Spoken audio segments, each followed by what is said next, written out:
a world's largest astrological community. A complete astrological solution and research center in India. Tamil, Telugu, Malayalam and Sanskrit.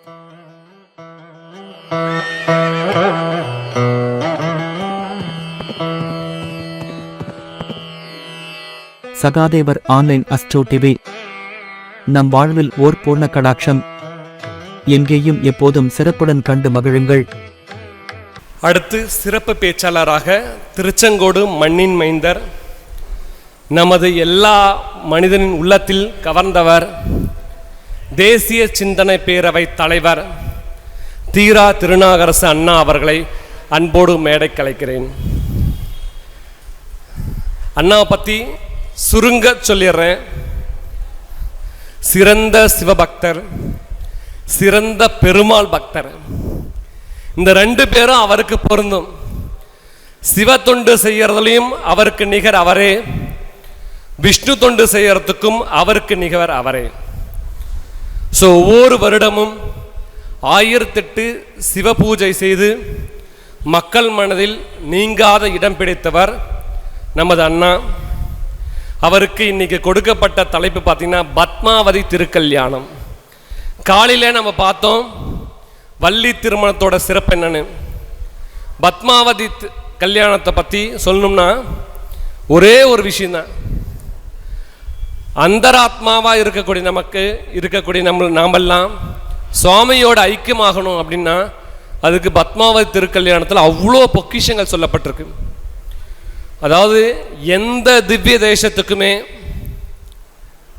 என்னன்னா வேதத்தில் இடம்பெறல. வேதத்தில் இடம்பெற்ற ஒரே திவ்ய தேசம் எதுனா அது திருவேங்கடம். ரிக்வேத புரோக்தமான திவ்ய தேசம் அது.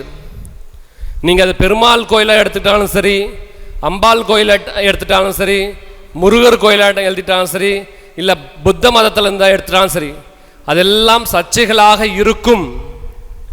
ஒரு மனிதனுக்கு எத்தனை விமர்சனம் வருது அந்த மாதிரி இருக்கும். ஆனால் சாஸ்வத பிரமாணம் அது பார்த்தீங்கன்னா ரிக்வேதத்தில் சொல்லப்பட்டதுனால அது விஷ்ணு கோயில் மட்டும்தான் அப்படின்றது எல்லாருக்கும் தெரிந்த உண்மை. நானும் பல மேடைகளை சொல்லியிருக்கேன். அப்படிப்பட்ட பத்மாவதி திருக்கல்யாணத்தை பற்றி அண்ணாவை பேசுமாறு அன்போடு அழைக்கிறேன்.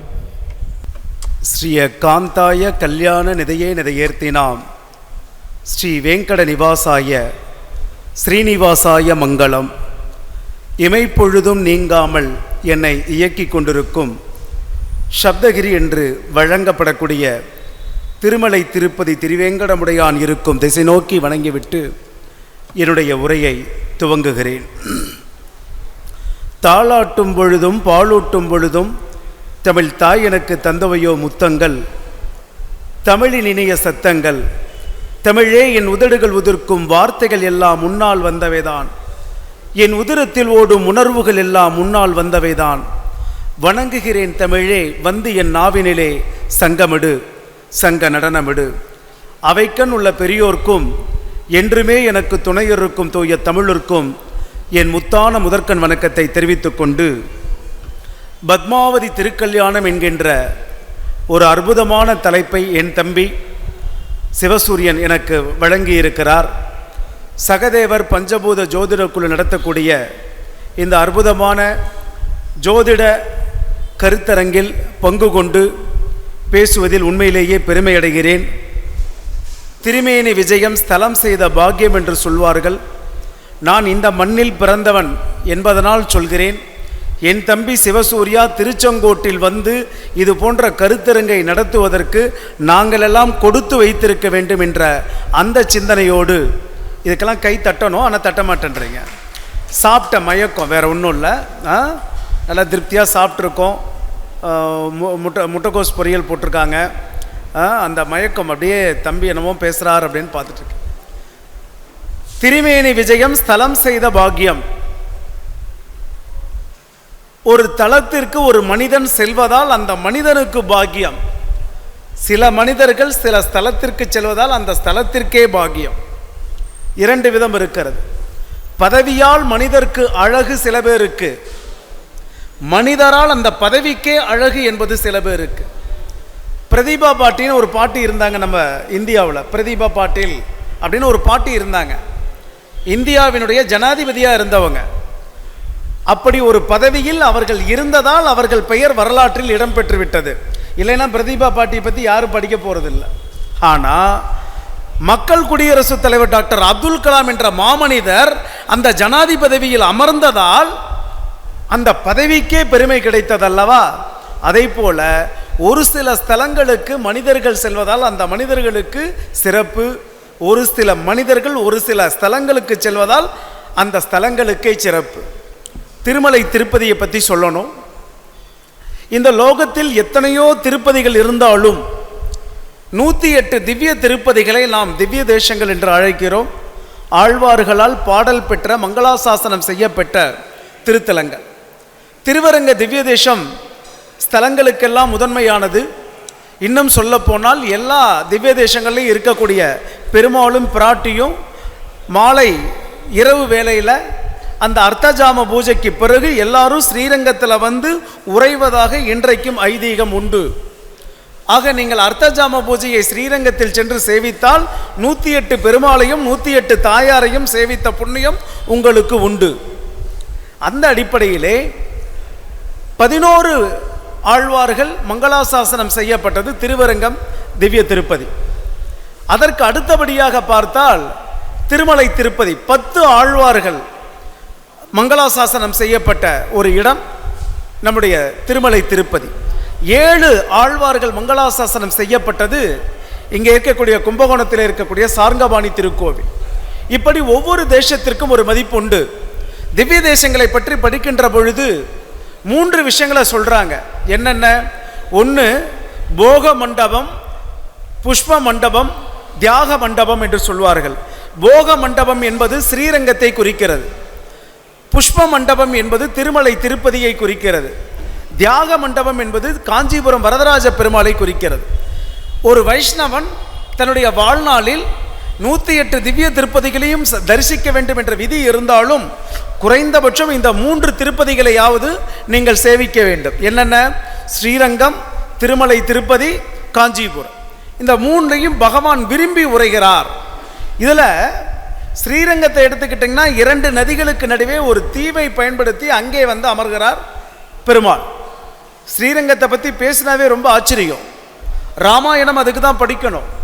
திவ்ய தேசங்கள் எதை படித்தாலும் நீங்கள் ராமாயணத்தோட தொடர்பு இல்லாமல் இருக்காது. ராமாயணத்தில் ராமரும் சீதையும் ஸ்ரீலங்காவிலிருந்து வந்துட்டாங்க. பட்டாபிஷேகம் நடக்கிறது. அந்த பட்டாபிஷேகம் நிறைவுறுகிற நேரத்திலே ராமபுரான் எல்லாருக்கும் வாரி வழங்குறார் பொருட்களை, பரிசுகளை. அப்படி வழங்கிட்டு இருக்கிற நேரத்தில் நம்முடைய விபீஷண சக்கரவர்த்தி, யாரு? இலங்கையினுடைய சக்கரவர்த்தி விபீஷண ஆழ்வார் வந்து நிற்கிறார். அவருக்கு இப்போ ஏதோ ஒன்று கொடுக்கணும். விபீஷணரே உங்களுக்கு என்ன வேண்டும்னு ராமர் கேட்கிறார்.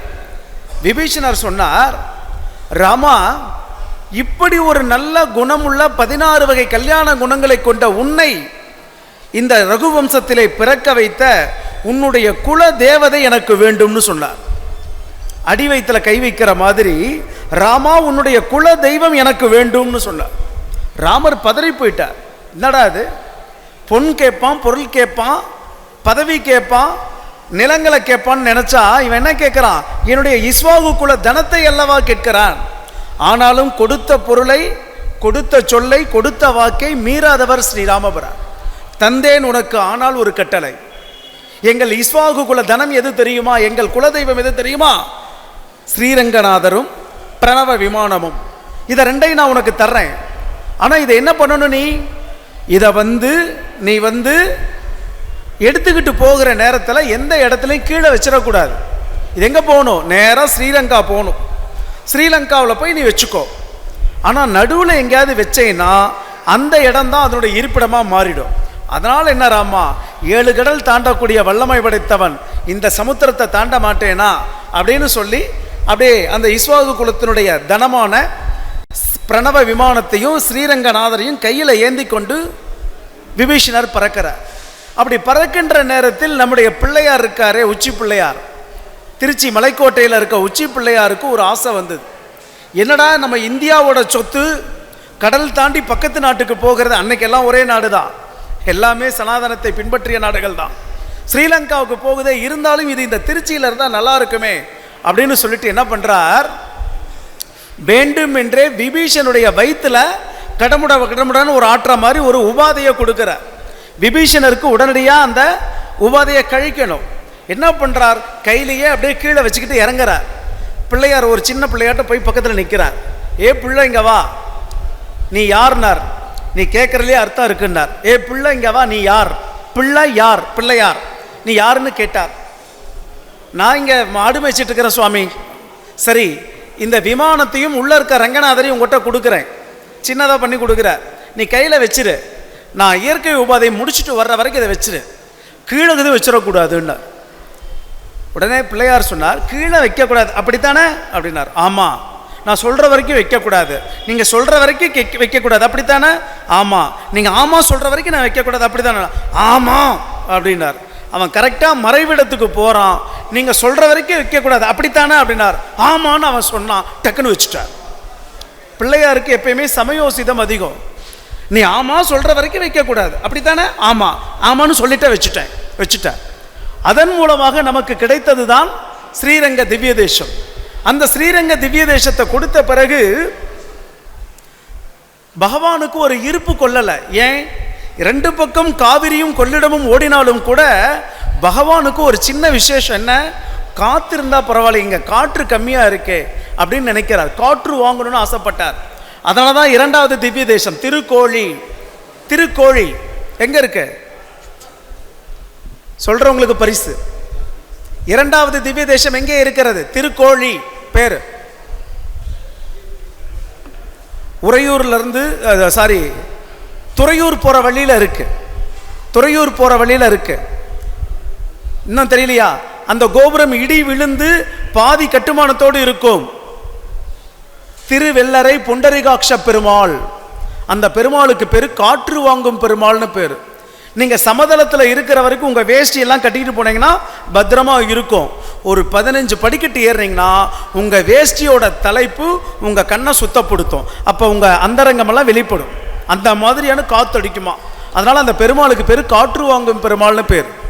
இப்போ திருமலை திவ்ய தேசத்திற்கு என்ன ஒரு சிறப்பு அப்படின்னு பார்த்தீங்கன்னா, பகவான் நினைக்கிறான், அங்கே நான் ஆற்றுக்குள்ளே இருந்தேன், காஞ்சிபுரத்தில் அந்த பிரம்மன் வளர்த்த யாகத்தினால உடம்பு சுட்டு தான் அத்திவரதரை கொண்டு போய் அனந்த புஷ்கரணியில் வைக்கிறாங்க. 40 வருடத்திற்கு ஒரு முறை எடுக்கிறாங்க. இதெல்லாம் வரலாறு சொன்னோம்னா போயிட்டே இருக்கும். ஆக இது 2 இடத்தை விட வேற எங்கேயாவது ஒரு இடம் இருந்தால் பரவாயில்லைன்னு நினைக்கிறார். அப்போதுதான் தேவர்கள் வந்து சொல்றாங்க, இறைவா நீங்கள் ஸ்ரீரங்கத்தில் திவ்ய தேசம் கொண்டிருப்பதால் எங்களால் மேலிருந்து கீழே வந்து உங்களை தரிசிக்க முடியல, அதனால கொஞ்சம் நீங்கள் மேலேயே இருக்கலாமே, வைகுண்டத்திலே இருக்கலாமே அப்படின்னு அவங்க கேட்டாங்க.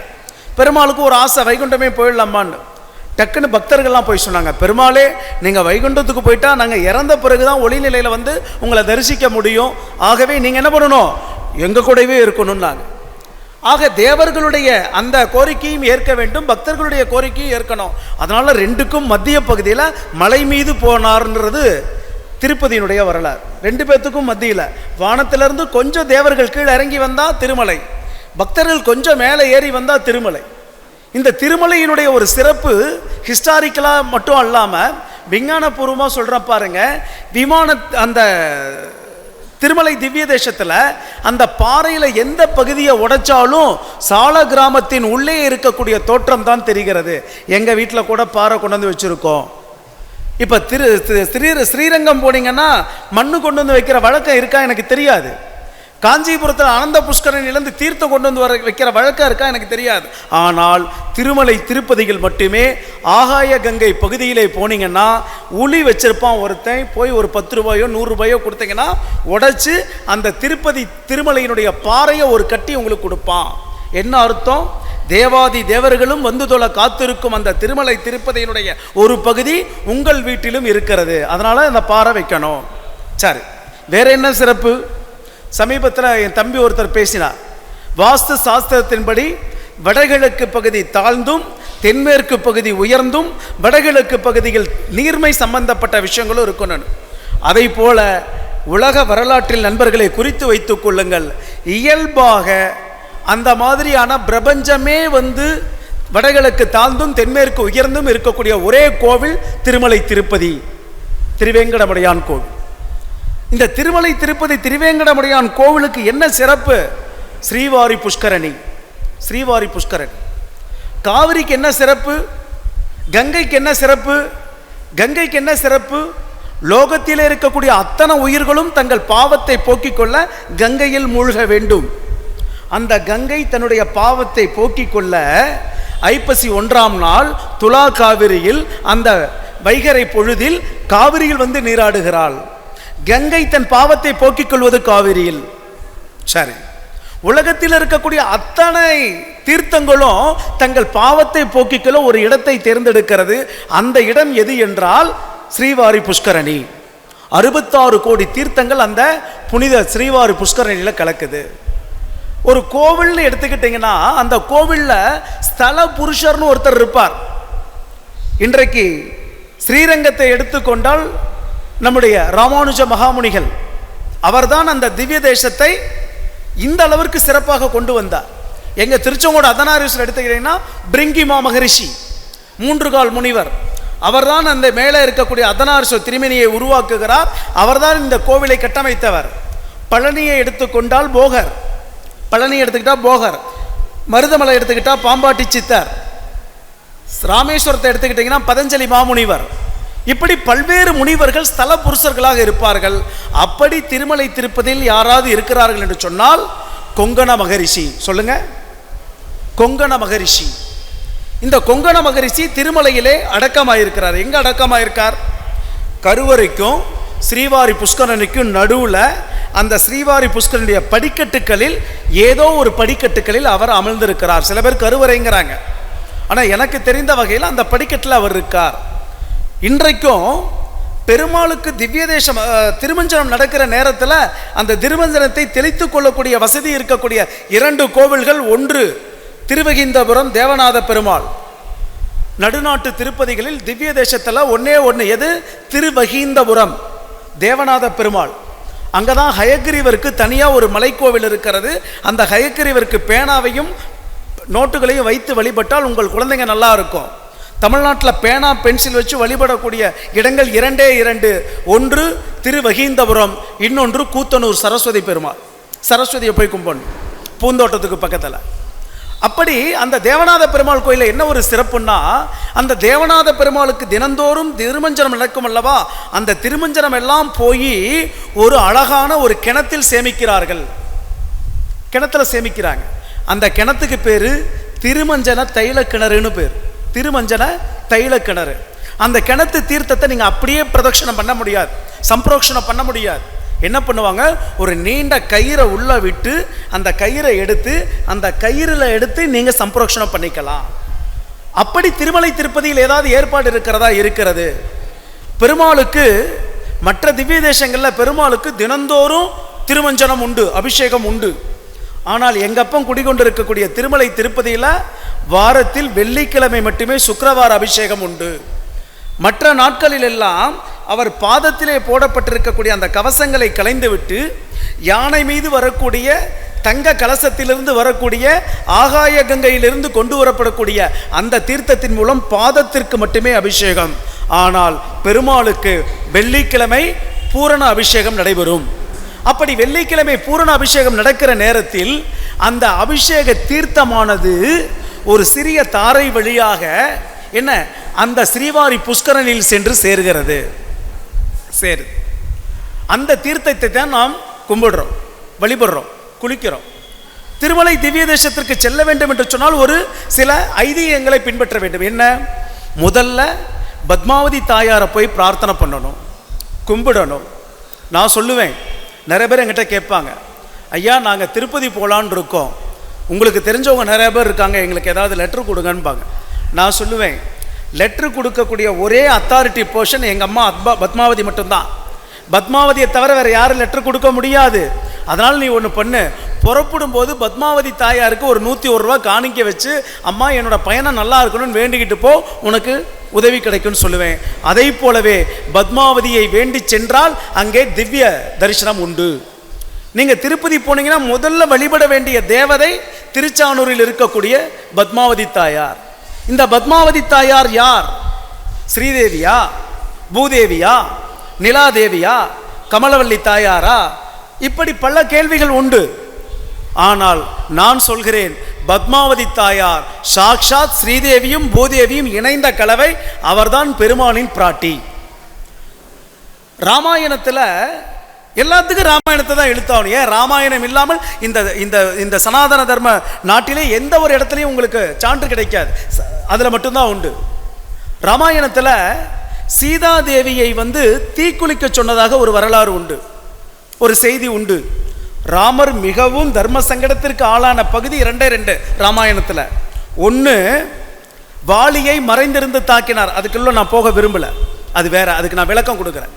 ஆனால் இன்னொரு விஷயம், சீதா பிராட்டியை தீக்குளிக்க சொன்னார் அல்லவா, அது அவருக்கு இருந்த இன்னொரு தர்ம சங்கடமான சூழ்நிலை. இந்த ரெண்டாவது தர்ம சங்கடமான சூழ்நிலை நடக்கும்போது ஒரு அற்புதமான விஷயத்தை சொல்றாங்க. என்ன சொல்றாங்க? சீதாதேவி தீயில் இறங்குகிற நேரத்தில்,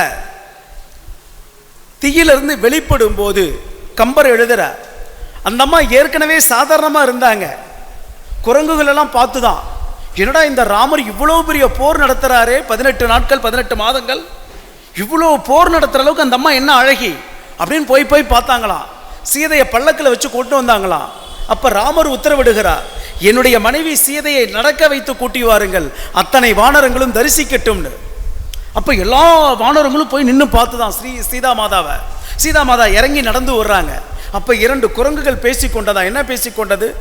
என்னடா அழகு அழகுன்னு பேசுகிறாங்க இந்த சீதை, என்ன அழகு, ஒரு வாள் கூட இல்லை, இந்த சீதை தான் ராமருக்கு பிடிச்சதான்னு கேட்டுதான். ஒரு வாள் கூட இல்லை, இந்த சீதையா ராமருக்கு பிடிச்சது? ஏன் அவரவர்கள் அவரவர் சிந்தனைகள் தான் சிந்திப்பார்கள். இதில் கூட ஒரு விசேஷமான ஒரு செய்தி உண்டு. ராமேஸ்வரம் பற்றி யாரோ சொன்னாங்க இங்கே பேசும்போது. ராமேஸ்வரத்தில் இருக்கக்கூடிய தீர்த்தத்தின் பெயர் என்ன? சொல்கிறவங்களுக்கு பரிசு. ராமேஸ்வரத்தில் இருக்க தீர்த்தத்தோட பேர் என்னம்மா? இன்னொன்று முக்கியமான தீர்த்தம், முக்கியமான தீர்த்தம் கடல் பேர் என்ன? நாராயணா. நல்ல ஒரு கைத்தட்டு கொடுங்க அவருக்கு. அக்னி தீர்த்தம். அக்னி தீர்த்தம் எப்படி சார் உருவாச்சு? அக்னி தீர்த்தம் எப்படி உருவாச்சு? ஏன் அதுக்கு அக்னி தீர்த்தம்னு பேர் வந்தது? ராமாயணம் படிங்க, ராமாயணம் படிங்க. ராமாயணத்திலே சீதா மாதா அந்த தீக்குள் நுழைகிறார். அக்னி பகவானால் அந்த சீதையினுடைய கற்பு கனலை தாங்க முடியல. அவன் என்ன பண்றான்? அக்னி தேவன், தீக்கான கடவுள் அக்னி பகவான், சாட்சாத் சூரிய பகவான், அவனால் அந்த வெப்பத்தை தாங்க முடியல. ஐயோ, இந்த மாதாவியா கற்பை பரிசோதனை பண்றாங்க, என்னால இவளுடைய கற்பு கனலை தாங்க முடியலையேன்னு சொல்லி அவன் ஓடி வந்து குளிச்ச இடம் தான் அந்த தீர்த்தம். அதனால அதற்கு பெயர் அக்னி தீர்த்தம். புதுசா இருந்தா கை தட்டணும். அதனால் அதற்கு பெயர் அக்னி தீர்த்தம். அந்த அக்னி தீர்த்தம் எவ்வளவு நாள் அங்க இருந்தது? இன்றைக்கும் உண்மையான அக்னி தீர்த்தத்தில் நாம் குளிப்பதில்லை. 1964 டிசம்பர் 22 ஒரு மிகப்பெரிய புயல் வருகிறது. தனுஷ்கோடி அழிந்து போகிறது. டிசம்பர் 22 கிட்டத்தட்ட 1800 பேர் தனுஷ்கோடியில் வாழ்ந்தவர்கள் எல்லாம் ஜலசமாதி ஆனார்கள். அடுத்த நாள் காலையில் தினத்தந்தியில் செய்தி வந்தது, சாவித்திரியும் ஜெமினி கணேசனும் தனுஷ்கோடி சென்றார்கள், என்ன ஆனார்களோ எப்படி ஆனதோன்னு. 1800 செத்ததை பற்றி கவலை இல்லை, ஜெமினி கணேசனும் சாவித்திரியும் பத்திரமா வரணும். தமிழர்களுடைய சிந்தனை எப்படி இருக்கு பாருங்க. அந்த 1800 பேர் இறந்த போது வடநாடுகளிலிருந்து யாத்திரிகள் வந்தவர்கள் நிறைய பேர் அதை செத்திருக்கான். உடனே இந்திய அரசாங்கம் ஒரு அறிவிப்பு வெளியிடுகிறது. என்ன? இது மனிதர்கள் வாழ தகுதியற்ற பிரதேசம் தனுஷ்கோடி அறிவிச்சிட்டாங்க. அதுல இருந்து யாரும் வர்றதில்லை. தனுஷ்கோடி போக முடியாத காரணத்தால் வட இந்தியர்கள் காசி சென்று விட்டு ராமேஸ்வரம் வருவதை நிறுத்தி விட்டார்கள். 65, 66 வரைக்கும் இது நடந்தது. 67 காஞ்சி மகாபெரியவர் ஸ்ரீ சந்திரசேகரேந்திர சரஸ்வதி சுவாமிகள் இடத்திலே இதை சென்று சொல்கிறார்கள். ஐயா, அக்னி தீர்த்தம் மூழ்கப்பட்டு விட்டது, ஆகவே யாரும் வரமாட்டேங்கிறாங்க, இதுக்கு நீங்க ஒரு பதில் சொல்லுங்கன்னு. காஞ்சி பெரியவர் நடந்தார், வாழ்நாள் முழுவதும் நடந்தார். தனுஷ்கோடிக்கு சென்றார். தனுஷ்கோடி போறார், நடந்து போறார். இவ்வளோ தண்ணி வருகிறது, அப்பையும் நடந்து போறார். குச்சியை ஊனிட்டு போறார். தனுஷ்கோடியில் சென்று ஒரு கலசத்தை தீர்த்தத்தை எடுத்துக்கொண்டு வந்து ராமநாத சுவாமி பக்கத்திலே வைத்து 3 நாட்கள் கடும் தவம் செய்து அந்த கலச தீர்த்தத்தை கொண்டு வந்து இப்பொழுது கோவிலுக்கு நேர் எதிரே உள்ள அந்த கடலில் அந்த தீர்த்தத்தை ஊற்றி இனிமேல் இதுதான் அக்னி தீர்த்தம், இன்றிலிருந்து இதை அக்னி தீர்த்தமாக ராமநாதரே சொன்னதாக கருதி கொள்ளுங்கள் என்று சொன்ன காரணத்தால் தான் இன்று வரைக்கும் காசி ராமேஸ்வர யாத்திரை தொடர்பு கட்டாகாமல் இருக்கிறது. காஞ்சி பெரியவருக்கு நாம் நன்றி சொல்ல வேண்டாமா?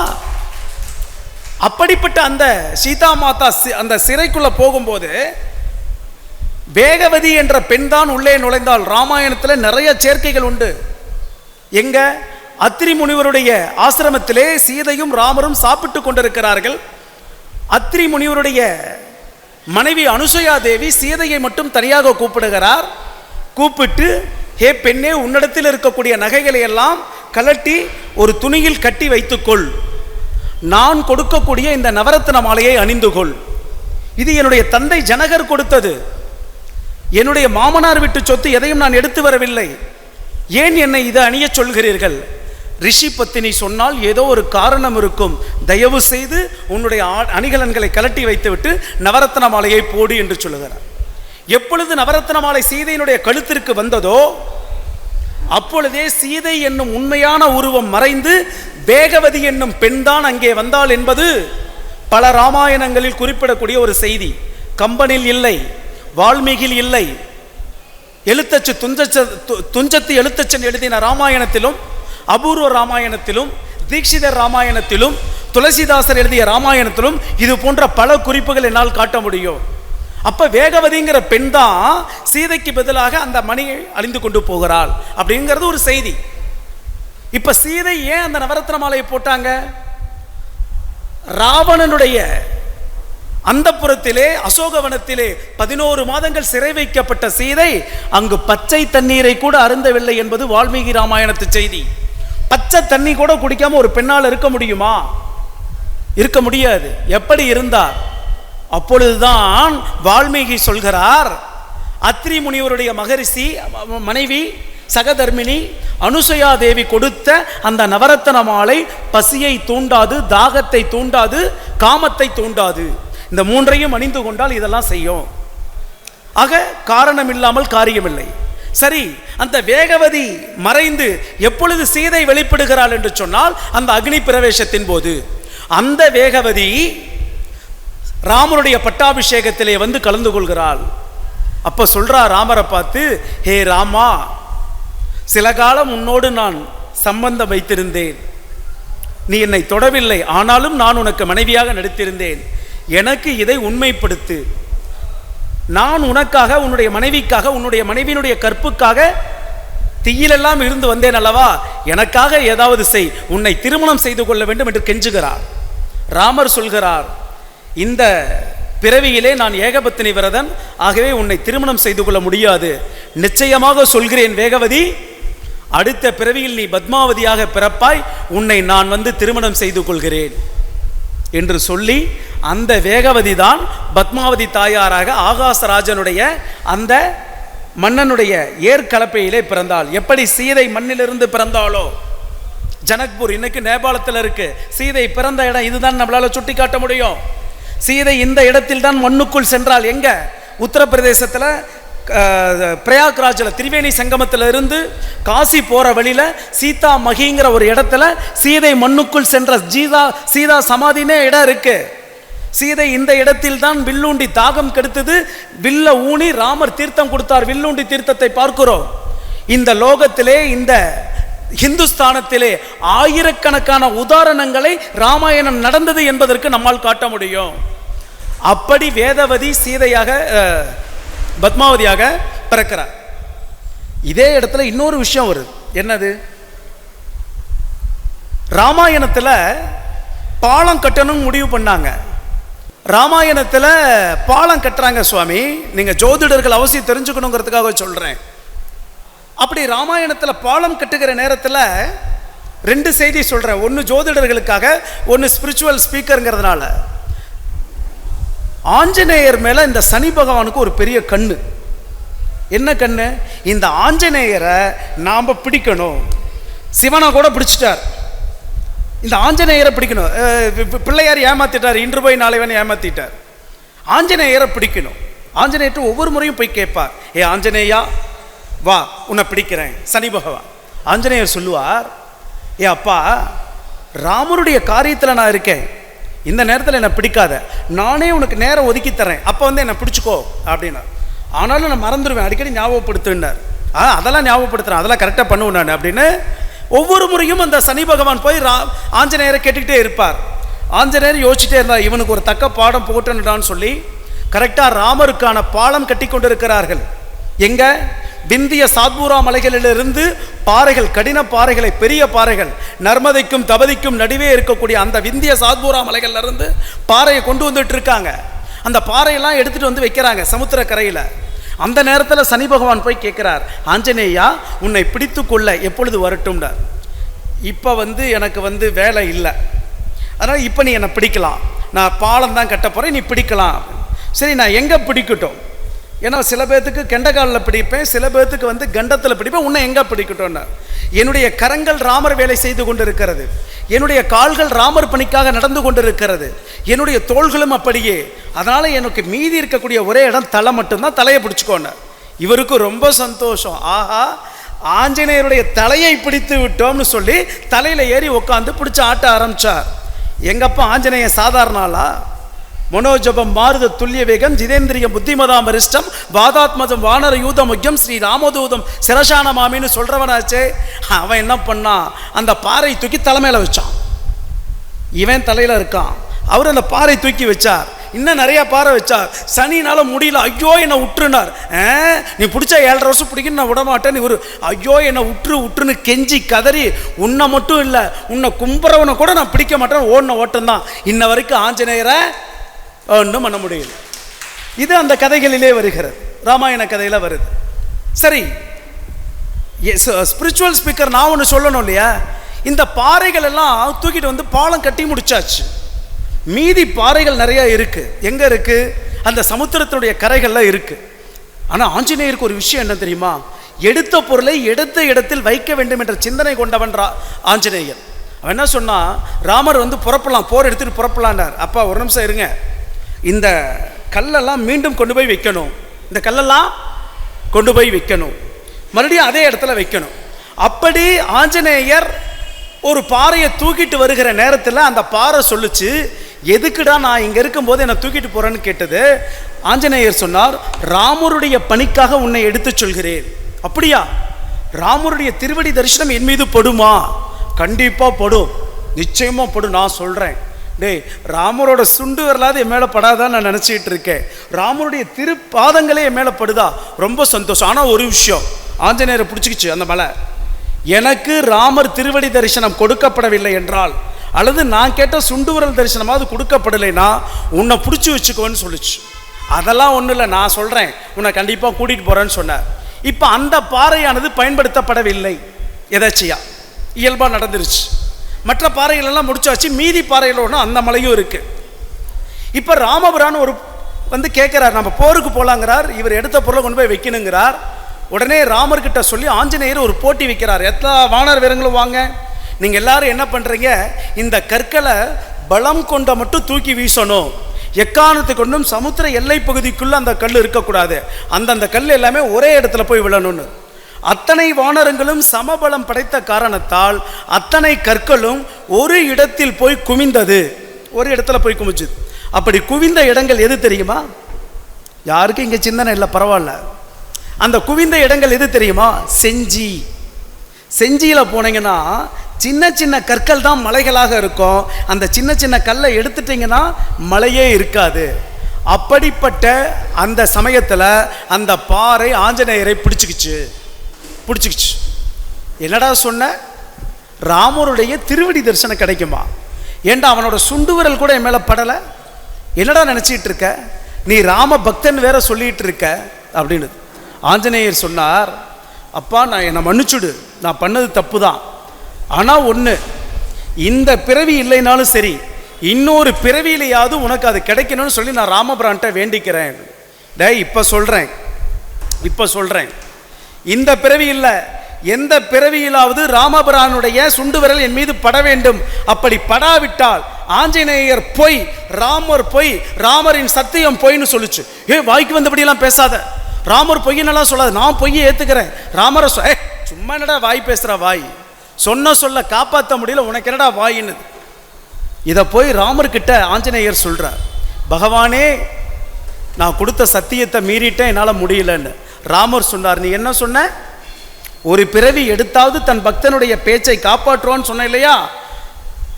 அப்படி அந்த மலைக்கு அவர் அங்கிருந்தே அனுகிரகம் பண்ணி தான் அடுத்த பிறவியான கிருஷ்ணாவதாரத்தில் கோவர்த்தனகிரியை தன் சுண்டு விரலால் தூக்கினார். அந்த கோவர்த்தனகிரி தான் ராமாயணத்தில் அந்த பாறையாவது. இதுக்கு கூட நல்லா கைத்தட்ட மாட்டீங்களா? புரியல எனக்கு. இதையெல்லாம் நான் போய் தஞ்சாவூரில் பேசியிருந்தால் மகாராஜா சரபோஜி மன்னர் உருவம் பொறித்த தங்க தட்டு கொடுத்துருப்பாங்க. கோயம்புத்தூரில் எங்கள் அண்ணன் ஊரில் போய் பேசியிருந்தா வெண்கல தட்டு கொடுத்துருப்பாங்க. எங்கள் ஊரில் பேசினா சில்வர் தட்டு கூட கொடுத்துருக்கலாம். ஆனால் நீங்கள் கை தட்டு கூட தரமாட்டேங்கிறீங்க. அப்படி பத்மாவதி தாயார் ஆகாச மன்னனுடைய மகளாக பிறக்கிறார். யாகம் நடக்கிற போது அந்த யாகத்திலே முதல் அபிர்வாகம் யாருக்கு கொடுக்க வேண்டும் என்ற சிந்தனை ரிஷிபுங்க முனிவர்களுக்கு ஏற்படுகிறது. அவங்க எல்லாரும் சேர்ந்து டிஸ்கஸ் பண்ணுறாங்க, இது பிரம்மாவுக்கு கொடுக்கறதா, விஷ்ணுவுக்கு கொடுக்கறதா, சிவனுக்கு கொடுக்கறதா. அப்போ ஒவ்வொருத்தருக்குள்ள கருத்து வேறுபாடு. அவர்களெல்லாம் சேர்ந்து பிருகு முனிவரை கூப்பிட்டு, நீங்கள் மும்மூர்த்திகளையும் சென்று பாருங்கள், யார் சாந்த ஸ்வரூபினியோ அவர்களுக்கு நாம் அபிர்வாகம் கொடுப்பது என்று முடிவெடுக்கிறோம் என்று பிருகு ரிஷியை அனுப்பி வைக்கிறாங்க. அந்த பிருகு ரிஷி போறார், நேராக சத்தியலோகத்தில் பிரம்மாவை போய் பார்க்கிறார். சரஸ்வதியுடைய வீணை கானத்தில் பிரம்மா மெய்மறந்து கேட்டுக்கொண்டிருக்கிறார். மனைவியோட இசையை கேட்டுக்கிட்டு முனிவரை மதிக்கல, உனக்கு கிடையாது போடான்ட்டு வந்துட்டார்.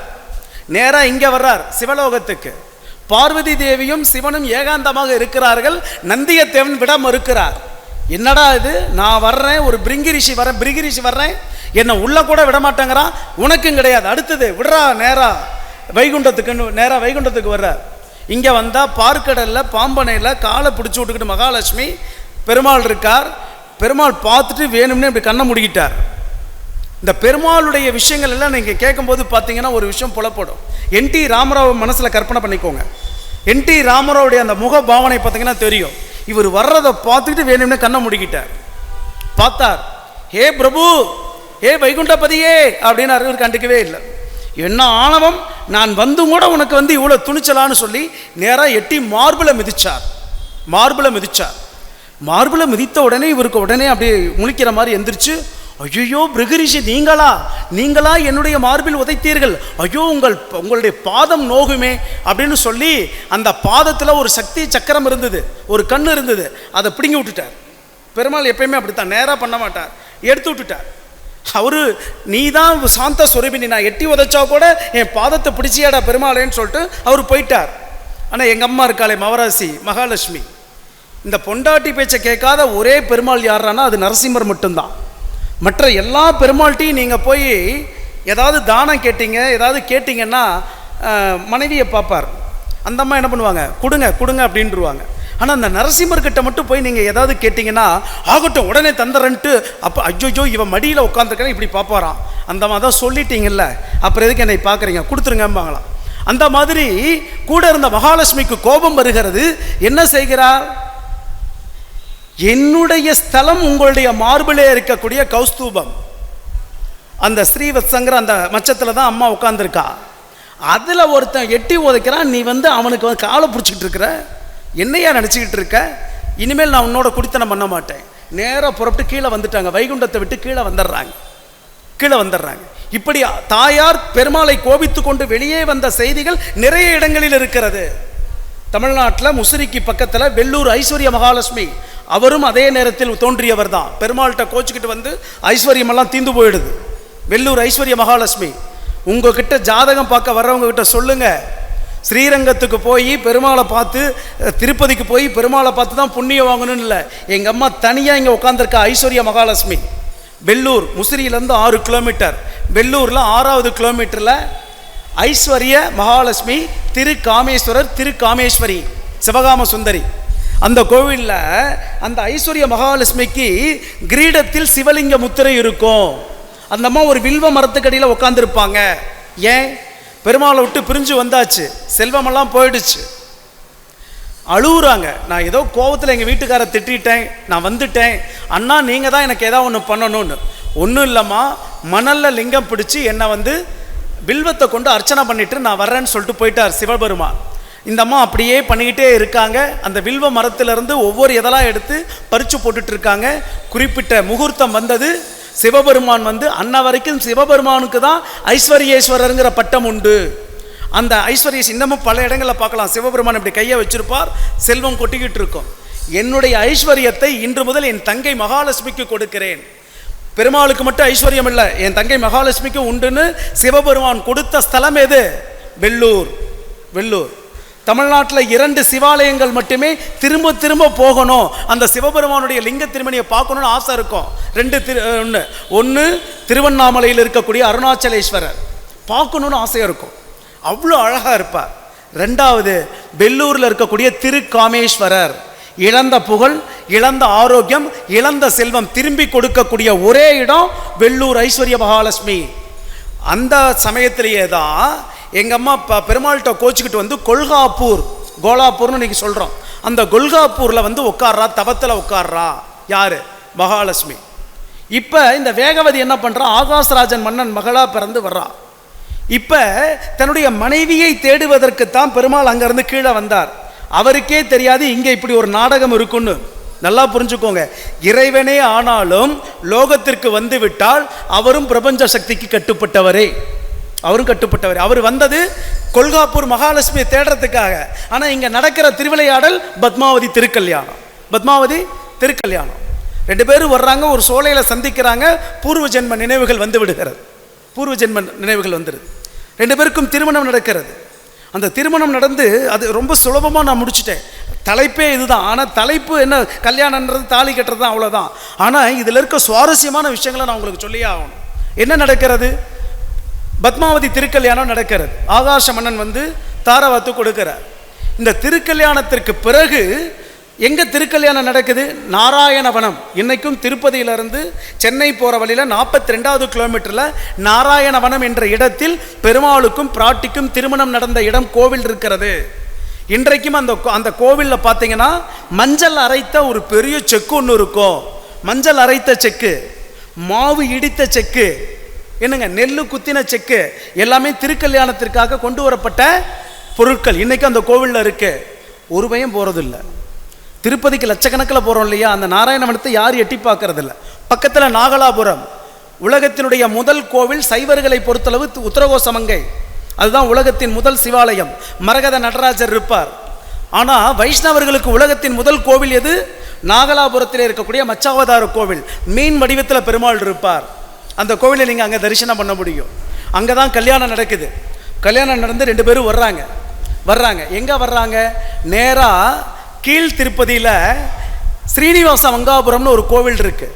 அந்த ஸ்ரீனிவாச மங்காபுரத்தில் இருக்கக்கூடிய பெருமாளுக்கு பேர் கல்யாண வெங்கடேஸ்வரர்னே பேர், கல்யாண வெங்கடேஸ்வரர். அந்த கோவிலுக்கு வர்றாங்க. அகத்திய மகரிஷி பார்த்துட்டு புதுமண தம்பதியராக இருக்கிறதுனால 6 மாதம் நீங்கள் மலைக்கு போகக்கூடாது, இங்கே தங்குங்கன்னு தங்க வைக்கிறாங்க. அந்த கோவிலில் 6 மாதம் தங்கினாங்க. யார்? ஸ்ரீனிவாசரும் பத்மாவதி தாயார். 6 மாதம் கழித்து அவர்கள் சென்ற பாதை தான் ஸ்ரீவாரிமெட்டு. இப்போ இருக்கக்கூடிய அலிபுரி வழியாக அவர்கள் மலைக்கு செல்லவில்லை. அவர்கள் சென்ற பாதை ஸ்ரீவாரிமெட்டு.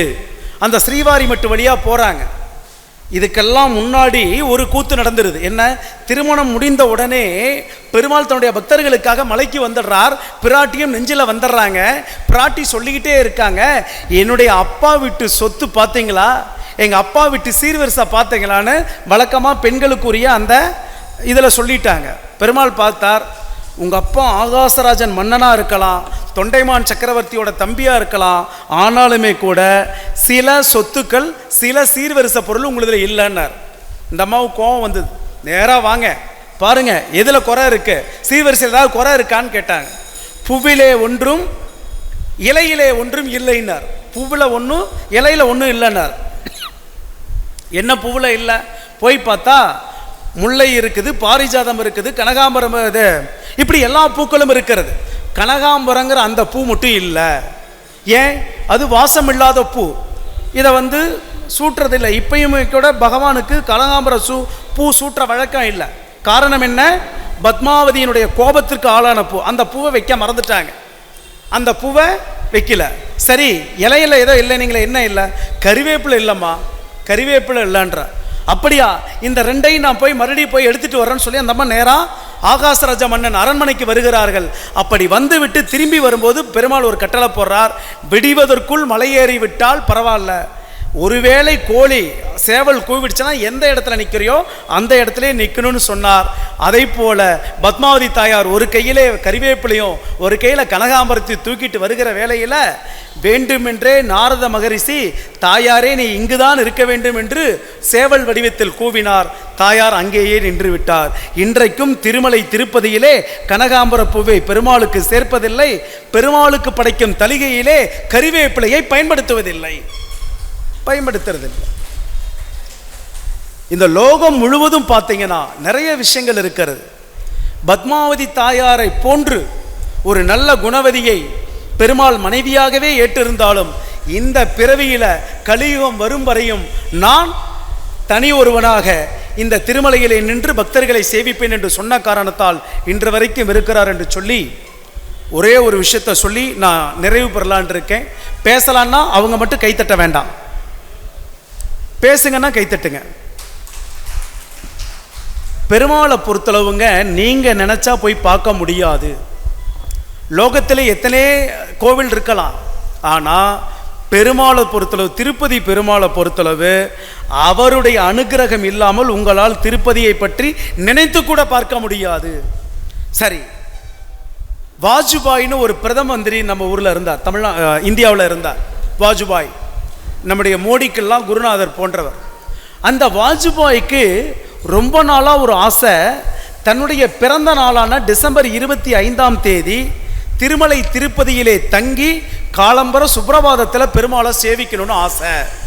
பெருமாளை சேவிக்கணும்னு ஆசை 96 அதுக்கு முயற்சி பண்ணுறார். 96ஆம் ஆண்டுலேருந்து 98ஆம் ஆண்டு இதை பற்றி சொல்கிறார் தன்னுடைய செயலாளர் சர்மா கிட்ட. 99 சொல்கிறார் சர்மா கிட்ட, என்னன்னு தெரில, இந்த திருப்பதிக்கு போகணும்னு ஆசைப்படுறேன், ஆனால் பெருமாள் எனக்கு உத்தரவு கொடுக்கலன்னு. அப்போ தான் அந்த சர்மா சொன்னார், ஐயா நீங்கள் ஒன்றும் சாதாரண மனிதர் அல்ல, ஹிந்துஸ்தானத்தினுடைய பிரதம மந்திரி. நீங்கள் நினச்சிங்கன்னா உடனடியாக பெருமாள் வந்து என்ட்ரி கார்டு கொடுத்துருவார். இல்லைப்பா, பெருமாள் உயர்ந்தவர், அவர் சொல்லாமல் என்னால் அவரை பார்க்க முடியாது. இல்லை, இந்த வருடம் டிசம்பர் 25, 99 கடைசி 2000 பிறக்கிறதுக்கு 5 நாளைக்கு முன்னாடி நான் உங்களுக்கு ஏற்பாடு பண்ணித்தரேன். நீங்கள் டிசம்பர் 25 பிறக்கிற நேரத்தில் திருமலை திருப்பதியில் தான் இருக்க போகிறீங்க, இதுக்கு என்ன சொல்கிறீங்கன்றார். ஏப்பா நான் சொல்கிறத சொல்லிட்டேன், பெருமாள் உத்தரவு போட்டால் தான் இதுவும் நடக்கும், நீ முயற்சி பண்ணுறனா பண்ணுன்னார். இவர் என்ன பண்ணார், நேராக சந்திரபாபு நாயுடுக்கு ஃபோன் பண்ணார், அங்கே இருக்க கவர்னருக்கு ஃபோன் பண்ணார். இந்த மாதிரி நம்முடைய வாஜ்பாய் வந்து வரணும்னு ஆசைப்படுறார். டிசம்பர் 24 இரவு ரேணிகுண்டா விமான நிலையத்தில் வந்து இறங்கி இரவே வந்து அவர் திருமலைக்கு தனி காரில் போய் பத்மாவதி விருந்தினர் மாளிகையில் தங்க வச்சு காலையில் 2 மணிக்கெல்லாம் அவரை புறப்பட வச்சு 3 மணிக்கு சுப்ரபாதத்தை காமிக்கணும்னு சொல்லி ஆசைப்பட்டார். நடந்தது. எது வரைக்கும் நடந்தது, பிரதமர் வீட்டிலேருந்து புறப்பட்டுட்டார். அப்போ அந்த சர்மா சொன்னார், என்னங்கய்யா இன்னைக்கு நாளை காலையில் உங்களுக்கு பிறந்த நாள், புறப்பட்டீங்க பார்த்தீங்களா, டே கொஞ்சம் வாயை வச்சுட்டு சும்மாறா அப்படின்னு சொன்னார். நேராக டம்டம் விமான நிலையத்துக்கு வந்தாச்சு, இது இந்திரா காந்தி விமான நிலையத்துக்கு வந்தாச்சு. விமானத்துக்குள்ளே ஏறி உக்காந்தாச்சு, பைலட்டெல்லாம் வந்து உக்காந்தாச்சு, விமானத்தில் தேவையான விஷயங்கள்லாம் நடக்குது. என்னங்கய்யா இப்போவாது நம்புறீங்களா, நீங்கள் பிரதமர், நான் உங்கள் செயலாளர், நான் நினச்சி உங்களை பார்க்குறேன், வாயை வச்சுட்டு சும்மாறா அப்படின்னு சொன்னார். விமானம் புறப்படுவதற்கு சரியாக 13 நிமிடங்களுக்கு முன்னதாக பைலட்டுக்கு செய்தி வருகிறது, விமானத்துடைய என்ஜின் ஆஃப் செய்யப்படுகிறது. என்ன ஒன்று பதட்டம் ஏற்படுகிறது. அனைத்து அதிகாரிகளும் ஓடி சென்று கேட்கிறார்கள். உடனடியாக ஜனாதிபதி பிரதமரை சந்திக்க விரும்புகிறார். KR நாராயணன் ஒருத்தர் இருந்தார், கேரளாக்கார். KR நாராயணன் இம்மீடியட்டாக உங்களை சந்திக்கணும்னு சொல்கிறார், வாங்கோ அப்படின்னார். செயலாளர் இப்படி பார்த்தார், சும்மாறான்னு சொன்னேன், நீ கேட்கல. ஏதோ ஜனாதிபதி கூப்பிட்றார். நேராக ஜனாதிபதி போய் பார்த்தா காந்தகாரில் 186 பயணிகளோடு ஒரு விமானம் கடத்தப்பட்டு விட்டது. அந்த விமானம் இப்பொழுது ஆப்கானிஸ்தானத்தில் போய் நிறுத்தி வைத்துக்கொண்டு தீவிரவாதிகள் அது என்ன சொல்கிறது, பேரம் பேசுகிறாங்க. நீங்கள் டெல்லியில் இருக்கணும், தனிப்பட்ட எந்த ஒரு சுற்றுப்பயணமும் பண்ண வேண்டாம்னு சொல்லி அப்போ தான் வாஜ்பாய் சொன்னார், நான் இந்த ஹிந்துஸ்தானத்திற்கு மட்டும்தான் பிரதம மந்திரி, அவன் சர்வலோகத்திற்கும் பிரதம மந்திரி, அவனுடைய உத்தரவு இல்லாமல் யாராலும் செய்ய முடியாது என்று சொன்னதை சொல்லி, வாழ்வது ஒரு முறை, வாழ்த்தட்டும் தலைமுறை, வீழ்வது நாமாக இருப்பினும் வாழ்வது பாரதிய தர்மமாக இருக்கட்டும், பாட்டாளியின் வியர்வையிலே முதலாளி பார்ப்பது பணக்கணக்கு, கூட்டாளி தன் அன்புக்கேற்ற பரிசுண்டு கேட்பது பதவி கணக்கு, பாவை அவள் பாக்கி விழும் கடனுக்கு அடுக்கலையில் கறிக்கோட்டால் கிழிப்பதுதான் பால் கணக்கு, தயிர் கணக்கு, மோர் கணக்கு, பாவம் பிள்ளை பள்ளியிலே தப்பிக்க வேண்டும் என பெற்றோர் போட்டு தருவது வீட்டு கணக்கு, பாவ புண்ணியம் பாராத சில அரசியல் மேதைகள் பாமர மக்களிடம் போடுவதோ ஓட்டு கணக்கு, மந்தையிலே ஆட்டுக்கணக்கு மாட்டுக்கணக்கு, மொந்தையிலே மட்டும் போடாதே நீ கணக்கு, ஆடிக்கு தை ஒரு வருடம் செட்டிமார் சீமையிலே வட்டி கணக்கு, செட்டிமார் சீமையிலே வட்டி கணக்கு, பைந்தமிழ் செல்வமாகும் 10 கீழ்கணக்கு, கணக்கு பிள்ளை செய்வதும் கணக்கு, ஒரு பெண்ணை மணக்க பிள்ளை செய்வதும் கணக்கு, கணக்கு பிள்ளை செய்வதும் கணக்கு, ஒரு பெண்ணை மணக்க பிள்ளை செய்வதும் கணக்கு, 20 18 கூட்டி சொல்லல் மனக்கணக்கு, 20 18 கூட்டி செல்லல் காதல் கணக்கு, 20 18 கூட்டி சொல்லல் மனக்கணக்கு, கூட்டி சென்றால் அது காதல் கணக்கு, ஒன்றுக்கு மேல் இப்போது வேண்டாம் இது குடும்ப கணக்கு, இதில் குசேலுடன் போட்டியிடுவது கொடுமை கணக்கு, என் தம்பி சிவசூர்யா போட்டிருப்பதோ 3வது சர்வதேச ஜோதிட ஆராய்ச்சி கருத்தரங்க கணக்கு, திருநாவுக்கரசு எதிர்பார்ப்பது உங்கள் கைத்தட்டல் கணக்கு என்று சொல்லி, யதா யதாகி தர்மஸ்ய கிளானிர் பவதி பாரத அபியுத்தானாம் அதர்மஸ்ய ததாத்மானம் சுஜாமியகம் பரித்ராணாய சாதுனாம் விநாசாய சதுஸ்கிருதாம் தர்ம சம்ஸ்தாபனார்த்தாய சம்பவாமி யுகே யுகே.